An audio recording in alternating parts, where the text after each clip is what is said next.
আগামীকালকে আমরা 70টির অধিক ওয়ার্ড সচিবের সাথে আমরা আমাদের দেখা করার কথা রয়েছে। আমরা গতকালকে বলেছিলাম যে দৈনন্দিন যে সেবাগুলো রয়েছে সেগুলোকে আমরা পুনরায় চালু করতে চাচ্ছি, কিন্তু আমাদের আন্দোলন চলবে। এটিকে আমরা এভাবে করব যে প্রত্যেকটি ওয়ার্ডের যারা ওয়ার্ড সচিবরা রয়েছে সেখানে ওয়ার্ড কমিশনের কার্যালয় রয়েছে, সেই কার্যালয়গুলোতে জন্ম নিবন্ধন, মৃত্যু সার্টিফিকেট, ওয়ারিশ সার্টিফিকেট, নাগরিক সার্টিফিকেট, এই আবেদনগুলো ওয়ার্ড কার্যালয়ে ওয়ার্ড সচিবদের মাধ্যমে জমা নেওয়া হবে এবং পরবর্তীতে সেগুলোকে প্রক্রিয়া করে তাদেরকে দেওয়া হবে, যাতে করে আমাদের এই আন্দোলন চলাকালীন অবস্থায় নগরবাসীর যে দুর্ভোগ বা তাদের যে অসুবিধা সেটিকে যাতে আমরা কমিয়ে আনতে পারি, সর্বোচ্চ কম পর্যায়ে রাখতে পারি, সেটি হচ্ছে আমাদের উদ্দেশ্য।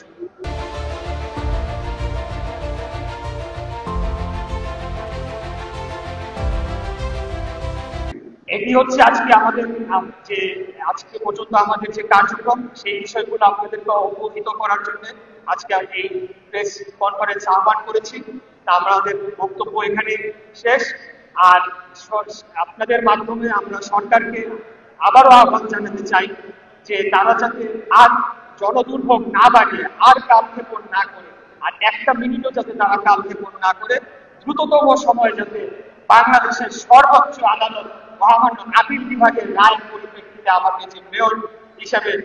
নির্বাচন কমিশন কর্তৃক গ্যাজেট প্রকাশ করা হয়েছে সেটির আলোকে যাতে দ্রুততম সময়ে শপথ গ্রহণের অনুষ্ঠানটি সম্পন্ন করতে পারে এবং নগরবাসীর যে দুর্ভোগ, যে দীর্ঘদিন যাবৎ যে নগর ভবন একটি অচল অবস্থার মধ্যে রয়েছে, এখানে আরো কিছু সেবা রয়েছে যেগুলোকে এখনো এই জনগণের স্বতঃস্ফূর্ত আন্দোলনের কারণে এখনো চালু করা সম্ভব হচ্ছে না, সেটি যাতে দ্রুততম সময়ে আমরা চালু করতে পারি এবং এই অচল অবস্থা কেটে যায়, এটি আমরা সরকারের প্রতি আবারও আহ্বান জানাচ্ছি। আমরা বারে বারে বলেছি যে আমাদের এই আন্দোলনটি শান্তিপূর্ণ অবস্থার আন্দোলন এবং এখানে ঢাকার যারা ভোটাররা রয়েছে তারা স্বতঃস্ফূর্তভাবে সম্পূর্ণ স্বতঃস্ফূর্তভাবে প্রতিদিন এখানে আসছে এবং তাদের দাবিটি জানাচ্ছে। অতএব সরকারের উচিত হবে তারা যদি তাদের নিরপেক্ষতাটা বজায় রাখতে চায়, তারা যদি মনে করে যে বর্তমান উপদেষ্টা পরিষদ যদি মনে করে যে আগামী জাতীয় নির্বাচনের সময় তারা দায়িত্ব এবং সেই যাতে জনগণকে তারা বিশ্বাস করাতে চায়, তাহলে তাদেরকে অনুরোধ জানাবো তারা যাতে দ্রুততম সময়ে এই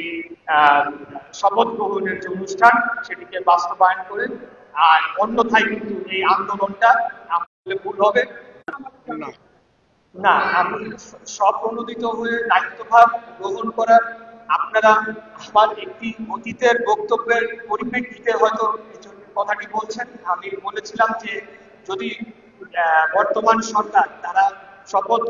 অনুষ্ঠান না করে তাহলে ঢাকার ভোটারদেরকে সাথে নিয়ে আমি নিজে শপথ গ্রহণ করে বসে পড়বো, এরকম একটি কথার পরিপ্রেক্ষিতে আপনি এই কথাটি বলেছেন। তবে আমি আপনাদেরকে বলতে চাই সেটি একটা বক্তব্যের মাঝে কথাটি বলেছিলাম। আমরা বাংলাদেশের যে নিয়ম, বাংলাদেশের যে আইন সেটির প্রতি আমরা সর্বোচ্চ শ্রদ্ধাশীল এবং আমরা আশা রাখবো যে বর্তমান সরকার তারা আইনি তারা পদক্ষেপ নিবে এবং পদক্ষেপ নিয়ে তারা এই শপথ অনুষ্ঠানটি তারা অনুষ্ঠান করবে। আর আমরা আজকে যেটা করছি সেটা হলো